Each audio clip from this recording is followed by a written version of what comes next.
And so the next thing I wanted to just chat about quickly was my thoughts surrounding this LGBTQ plus whatever it is now movement. And for so long when we hear about this, I mean, I've done a lot of videos on this. It's become so immersed in our culture, especially the last 10 years. And it's often framed as this, you know, movement of this minority of people who have decided that their identity should be X, Y, Z now. That it's more of like these people are identifying with becoming more open and real with themselves, and it's this minority of people, and this is how they're identifying. LGBTQ plus plus. I think there's a Q in there now, or two Qs, or whatever it is. And that's just kind of how it's and the rest of society is we're just supposed to just accept it, take it, no matter how ridiculous it is, no matter how detrimental it is. We're just supposed to accept it. And so it's this massive push of acceptance, of they want equal rights and laws and policies geared towards them. But as I've been thinking about this recently, I feel like it's not a movement. It's not an identity. What it really is behind the scenes, if you're looking at it at its foundational level, it's a cult. It's a cult. So I did a little bit of digging, and when you look at ancient religion for the last thousands of years, this whole idea, especially of the whole trans movement, is not a modern thing. It's not like people just woke up in, recent decades and been like, "You know what? Let's just I want to identify as this modern revelation of society." It's been around for thousands of years. For example, in Sumerian and Akkadian cultures from Mesopotamia, thousands of years ago, there what was known as Gala priests. In ancient Sumer and Akkad, Gala priests served in temples of the goddess Inanna, Ishtar in Akkadian culture. They were they were often men who took on feminine roles and dressed as women, with some even undergoing forms of castration. They performed sacred music and were involved in rituals that honored Inanna, who herself was a deity associated with gender fluidity and transformation. So there was this cult thousands of years ago where you had men who were cutting themselves, castrating themselves so that they could be like women, role reversal.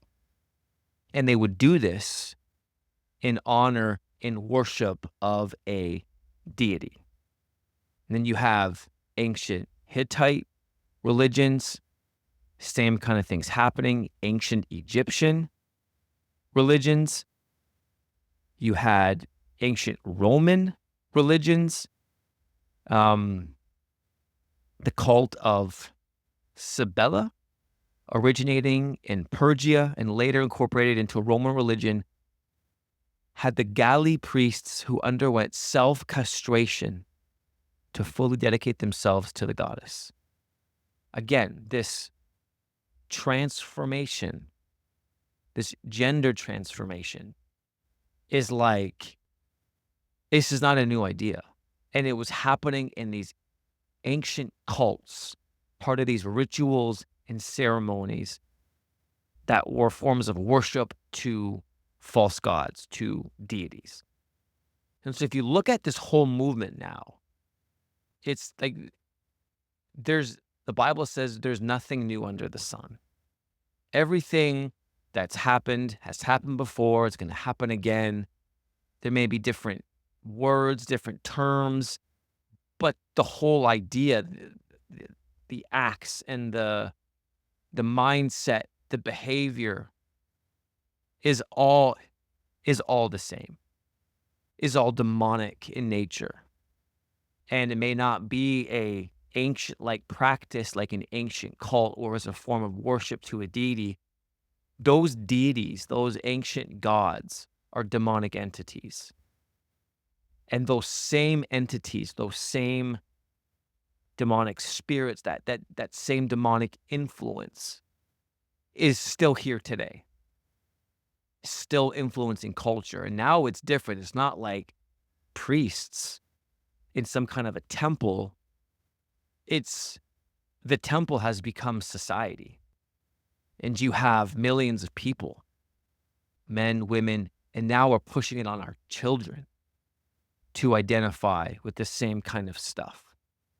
And it may not be this specific act of worship to a deity, but that deity who is influencing culture, influencing the masses to participate in this kind of behavior, when they see it taking place and when they see men becoming women, women becoming men, when they see the the fact that our children are just getting confused and getting pushed and forced to undergo these transformations, and they see all this stuff taking place, that is worship to them. That's what feeds them. That's what empowers them. That's what gives them the open doors. That's what gives them that ruling force to interject into a culture and a society. This is all a demonic cult. It's one massive demonic cult that's been perpetuated on our society at large. And it hasn't gone global. There's certain parts of the world where this is not accepted.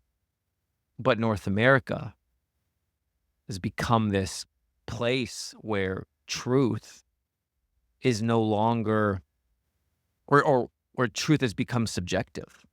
Truth has become whatever you want it to mean. And when there's no outside, an outside driven ethic, like, for example, God through the Bible instilling morality onto a culture, something from that's outside of culture itself. There's no external divine ethic. It's now ethics have become, truth has just become whatever you want it to be.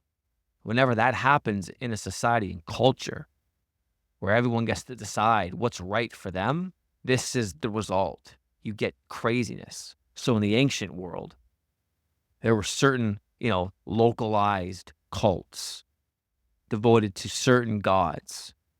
And so you had priests and priestesses. It wasn't like a societal thing. But now it's grown to be this literal societal push, this societal influence, where it's immersed on a culture. And this can only happen once you throw truth out the window. Once truth can be whatever you want it to be, and no one can tell you otherwise, well, then you've opened the door to anything. Anything goes. And this is why you see this push now for people being people who are identifying as, I'm a minor attracted now. We're gonna have adult and kids. This is the insanity that happens with a culture that has no truth, no defined truth, but truth has become subjective. As you have this demonic cultic influence now everywhere, and it's like millions of people are getting caught up in it under the guise of being an identity. How I feel on the inside. It's how I was born and all of this stuff. Now, you have been immersed into a cult. You've been hoodwinked. You've been deceived. And it's rampant. And it's dark. And it's evil. And it's like, but that's what happens.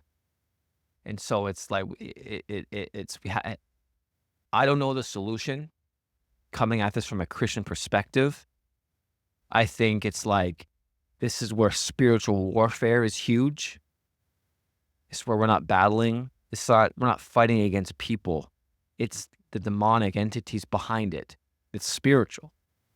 And so you have to get as Christians, as the church, come together and like, man, battle this stuff in the spirit. Um, you're not battling people. I mean, you can change policy all you want, and which is important.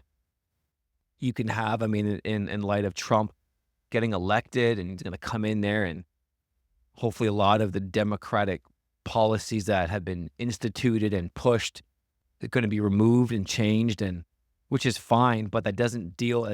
That's one part of it, but that doesn't deal with the root cause of it all. And so that's something that Christians, the church, got to take seriously. Got to figure out a way to attack this spiritually, and not just accept it as just a way. We should never just accept it. This is a demonic cult that's been around for thousands of years, and it's just exploded in our culture.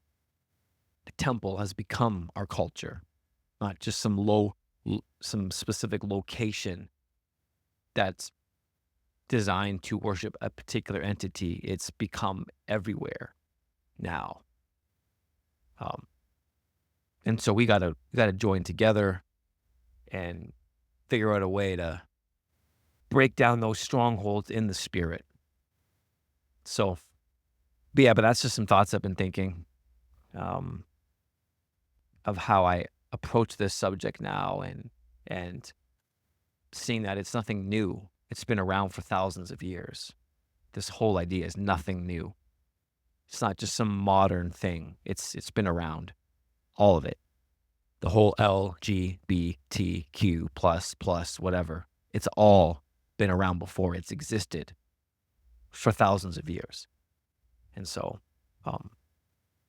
yeah, that's just some thoughts on that.